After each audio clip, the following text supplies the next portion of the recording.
Assalamualaikum warahmatullahi wabarakatuh. Salam sejahtera bagi kita semua. Om Swastiastu, Namo Buddhaya, dan salam kebajikan.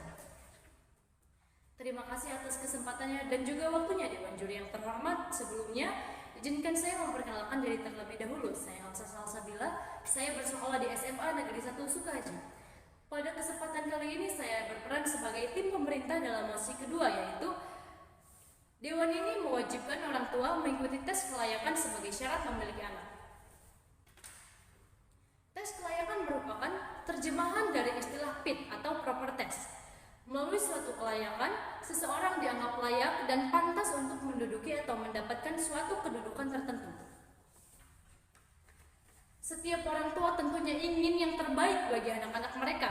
Keinginan ini kemudian akan membentuk pola asuh. Pola asuh juga akan berbeda-beda setiap orang tua. Mereka menganggap bahwa pola asuh yang mereka berikan adalah yang paling benar. Tanpa disadari, yang orang tua berikan merupakan tekanan terhadap anak-anaknya yang menjadikan trauma terhadap anak.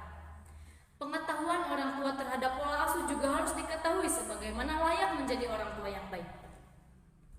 Kesiapan menjadi orang tua terdiri dari 6 dimensi, yaitu kesiapan emosi, finansial, fisik, sosial, manajemen, dan hubungan antar orang tua. Hubungan yang baik antar pasangan akan menurunkan resiko pola asuh yang tidak baik dan mampu menjadi orang tua yang baru. Adapun persepsi pola asuh orang tua merupakan hasil interpretasi dari sensasi yang dirasakan dari sikap orang tua terhadap anak, mengembangkan aturan-aturan dan mencurahkan kasih sayang kepada anak mereka. Pola asuh orang tua merupakan pola asuh yang diterapkan terhadap anak dan bersifat relatif konsisten dari waktu ke waktu. Seorang anak ibarat cerminan dari orang tuanya. Anak yang diasuh dengan pola yang baik, maka anak akan tumbuh menjadi pribadi yang baik, dan sebaliknya. Jika anak diasuh dengan pola asuh yang buruk, akan tumbuh menjadi anak dengan kepribadian yang buruk. Orang tua mempunyai peran yang sangat penting dalam kehidupan dan tumbuh perkembangan anak. Pola pengasuhan positif terhadap anak memerlukan peran orang tua. Di sini ada beberapa hal penting yang harus dilakukan orang tua diantaranya. 1. Membangun komunikasi yang baik dengan anak. 2. Senantiasa menjadi pendengar yang setia bagi anak, bisa mendengar keluhan mereka dan mendengarkan keseharian mereka. Yang ketiga, memperhatikan pergaulan anak sehari-hari. Yang keempat, mengatur waktu anak seperti waktu main dan waktu belajar anak.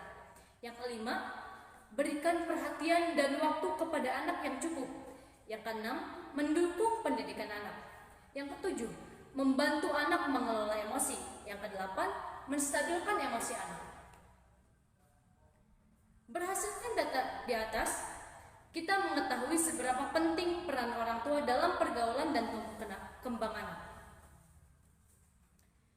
Berdasarkan Undang-Undang Nomor 35 Tahun 2014, undang-undang tersebut menyatakan bahwa ada 4 hal yang menjadi kewajiban setiap orang tua, yaitu mengasuh, memelihara, dan melindungi anak. Tentang perlindungan anak dijelaskan, orang tua berkewajiban dan bertanggung jawab untuk mengasuh, memelihara, mendidik, dan melindungi anak.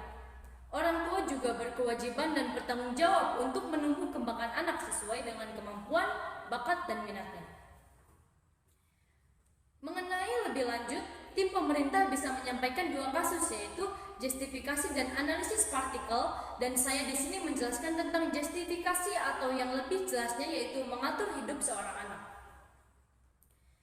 Pola pengasuhan yang baik bagi anak. 1.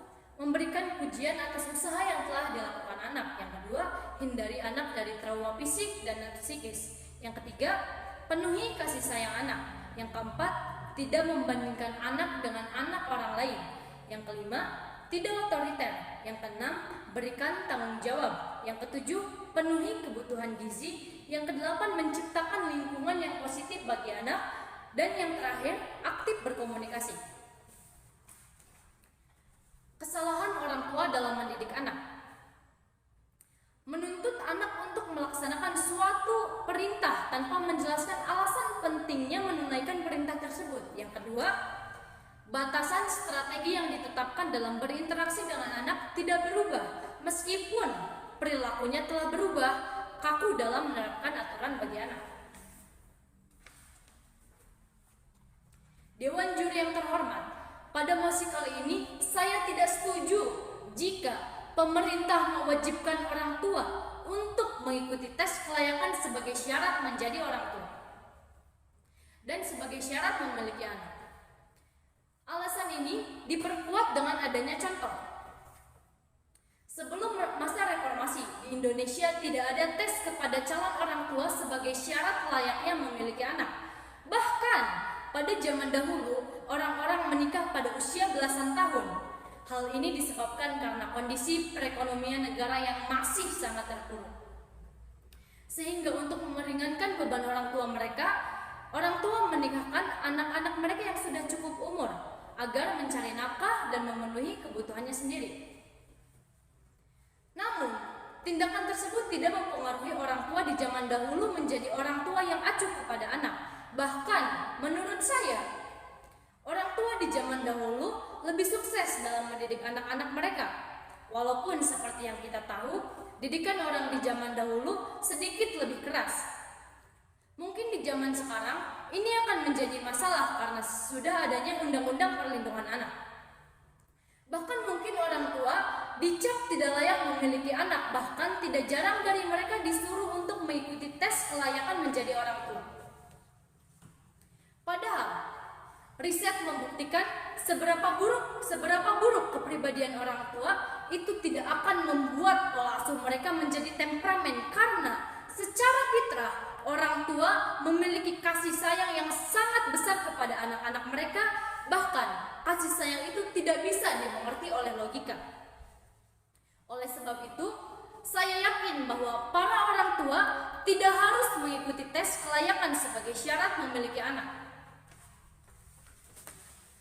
Mungkin cukup sekian yang dapat saya sampaikan. Mohon maaf apabila ada kesalahan. Billahi taufiq wal hidayah. Wassalamualaikum warahmatullahi wabarakatuh.